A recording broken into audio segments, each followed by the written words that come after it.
This week we're looking at Samurai Warriors 3.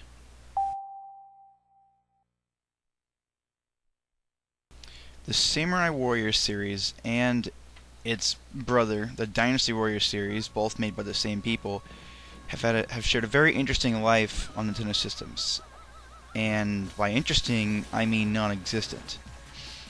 This is the first time one of the actual mainstream titles has hit a Nintendo console.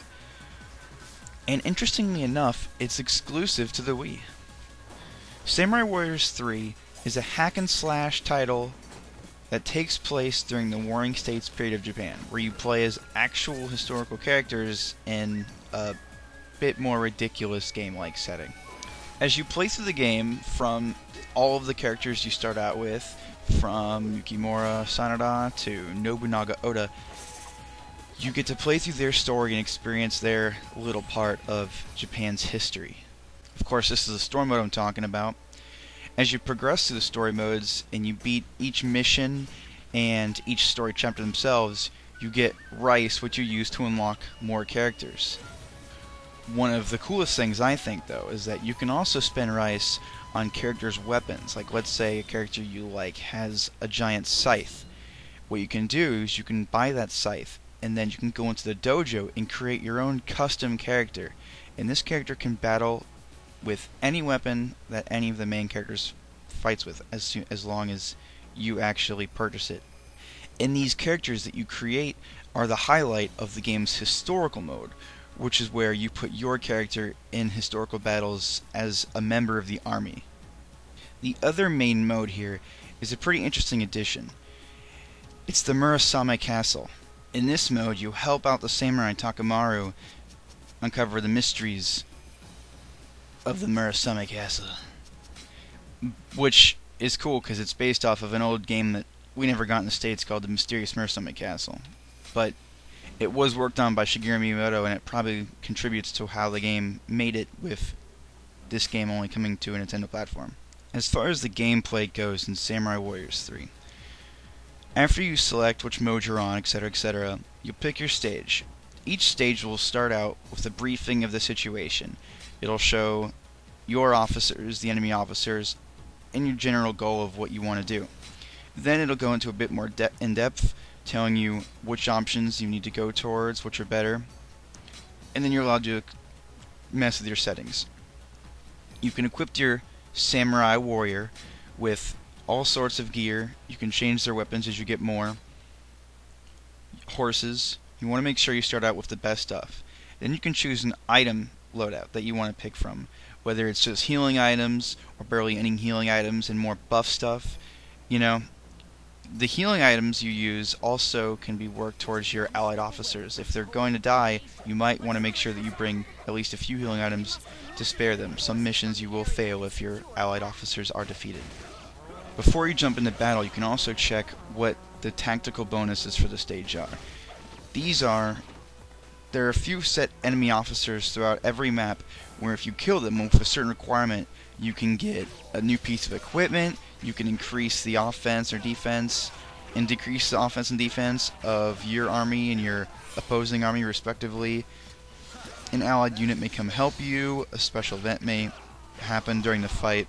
They're all really useful if you can manage them. They're always good.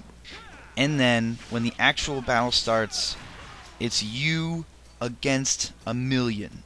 Well, I mean, not really a million. This isn't 1 million troops.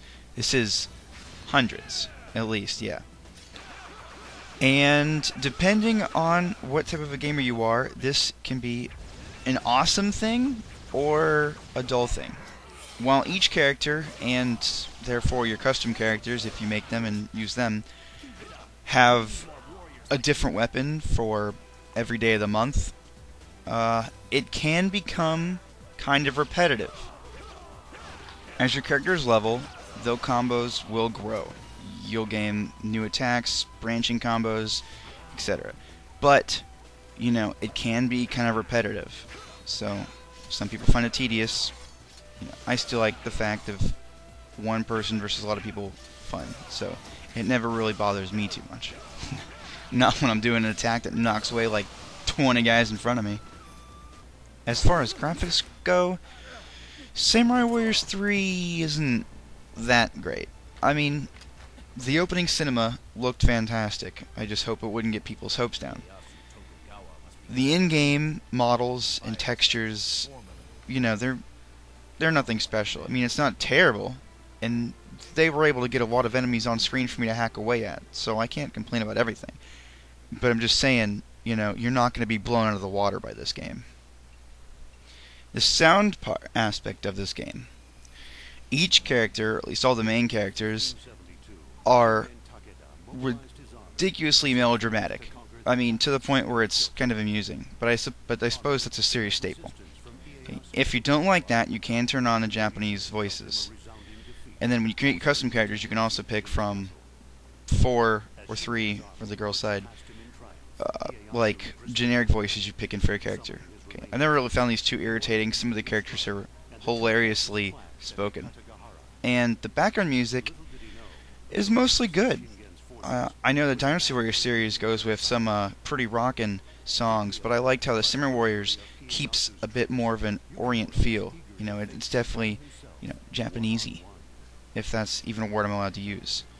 I liked it. I actually looked into the soundtrack for a few tracks.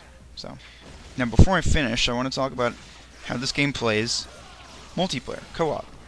Every mode besides Historical mode can be played co-op. Now, this even creates crazy story loops. For instance, let's say I'm playing as Yukimura.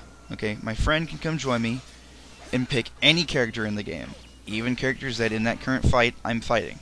Well, that doesn't make sense. You know, it's still plenty of fun. And the Murasame Castle mode can also be played co-op, not only locally, but online, if you can find somebody. If you actually want to try to play someone online, I recommend swapping friend codes, because I tried searching for people online, and I couldn't find anyone to play with. So with that said, I've had fun reviewing this game. I've played plenty of co-op and single player, and in the end, I think I want to give it a C+. Okay. It can be repetitive, and the graphics are mediocre, but if you like the idea of Japanese history, and you like being able to level up your warrior, creating your own warrior, picking from all different types of weapons, fighting off against tons of enemies, and with maybe a friend, then I definitely think it might be worth a shot. So, see you on the battlefield. And what are you laughing for?